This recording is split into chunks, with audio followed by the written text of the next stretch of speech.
बारिश की बूंदें खिड़की के शीशे पर थिरक रही थीं, एक धीमी बेचैन करने वाली ताल पर। रात के 10 बज चुके थे और शहर का शोर दूर कहीं गुम हो गया था।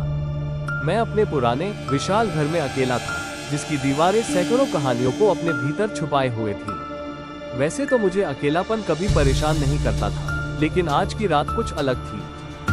हवा में एक अजीब सी उदासी थी और बारिश के साथ साथ एक ठंडी हवा कमरे में आ रही थी, जिससे रीढ़ में सिहरन दौड़ जाती थी। मैं अपने लिविंग रूम में बैठा एक पुरानी किताब पढ़ रहा था। तभी मुझे लगा कि मेरे पीछे कुछ गिरा है। एक भारी धीमी सी धमक की आवाज। मैंने किताब बंद करके पीछे मुड़कर देखा, लेकिन वहाँ कुछ नहीं था। मैंने खुद को समझाया, पुरानी इमारतें ऐसी आवाजें करती ही हैं, और फिर से किताब में खो गया। लेकिन मेरी एकाग्रता टूट चुकी थी।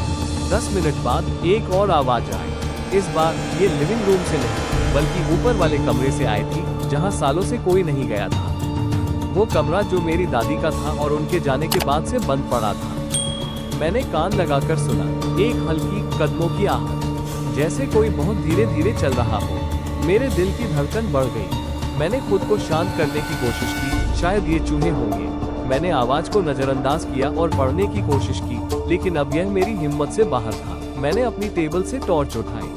उसकी पीली रोशनी कमरे के अंधेरे को चीर रही थी। जैसे ही मैं सीढ़ियों की तरफ बढ़ा, लकड़ी की पुरानी सीढ़ियों ने हर कदम पर ची ची की आवाज निकाली, जैसे वे मेरे इरादे पर हंस रही हैं। मैं हर कदम बहुत धीरे धीरे रख रहा था, मानो कोई अनजानी ताकत मेरा रास्ता रोक रही हो। जैसे जैसे मैं ऊपर जा रहा था, हवा और ठंडी होती जा रही थी। ऊपर की मंजिल पर पूरी तरह अंधेरा था। मेरी टॉर्च की रोशनी गोल गोल घूम रही है, कभी दीवारों पर, कभी दरवाजों पर। मुझे दादी के कमरे के दरवाजे के पास से एक परछाई गुजरती हुई दिखाई दी। एक पल के लिए मेरा दिल जैसे सीने में रुक गया हो।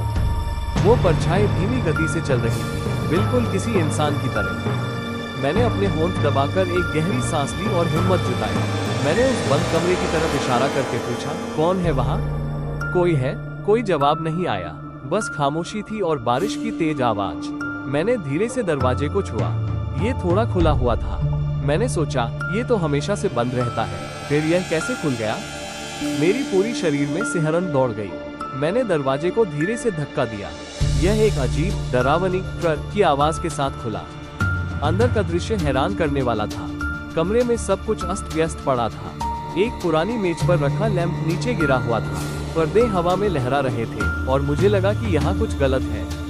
तभी मेरी टॉर्च की रोशनी एक कोने में रखी हुई पुरानी अलमारी पर पड़ी। अलमारी का दरवाजा भी खुला हुआ था। मैं कांपते हुए अलमारी के पास गया। मैंने टॉर्च की रोशनी को अलमारी के अंदर डाला, लेकिन वहाँ कोई नहीं था। मुझे लगा कि मेरी आंखों को कुछ भ्रम हुआ है। मैंने अलमारी के पीछे देखा और मेरी सांसें रुक गईं। वहाँ एक इंसान की परछाई खड़ी थी। मैंने फिर पूछा, तुम कौन हो? इस बार परछाई हिलने लगी। वो धीरे धीरे मेरे करीब आ रही थी। मैंने डर के मारे टॉर्च नीचे गिरा दी और वहाँ से भागने लगा, लेकिन मेरे पैर जैसे जम से गए थे। मैं डर के मारे आंखें बंद कर ली और चिल्लाने लगा। अचानक एक हल्की मधुर सी आवाज आई, म्याऊं। मैंने अपनी आंखें खोली और जमीन पर देखा।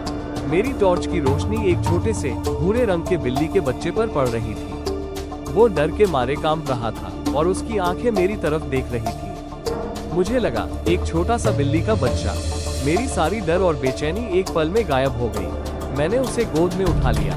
मैंने देखा, ये बिल्ली का बच्चा शायद खिड़की से अंदर आ गया था और दरवाजों से लड़कर नीचे आ गया था। इसी वजह से यह सारी आवाजें आ रही थी। मुझे अपनी बेवकूफ़ी पर हंसी आ गई। मैंने बिल्ली के बच्चे को गले से लगा लिया और उसे लिविंग रूम में वापस ले आया। मुझे भूख लगने लगी थी और मैंने उसे भी खाने को दिया। अब मेरे साथ एक और साथी था। बाहर बारिश अभी भी हो रही थी, लेकिन अब मुझे कोई डर नहीं था। अलमारी में दिखी परछाई दीवार पर लटकी हुई दादी की एक पुरानी पेंटिंग की थी, जो अलमारी के दरवाजे के हिलने से घूम रही थी। मुझे अपनी डर पर हंसी आ रही थी। अब मेरे पास एक साथी था, जो इस रात को और भी खास बना रहा था।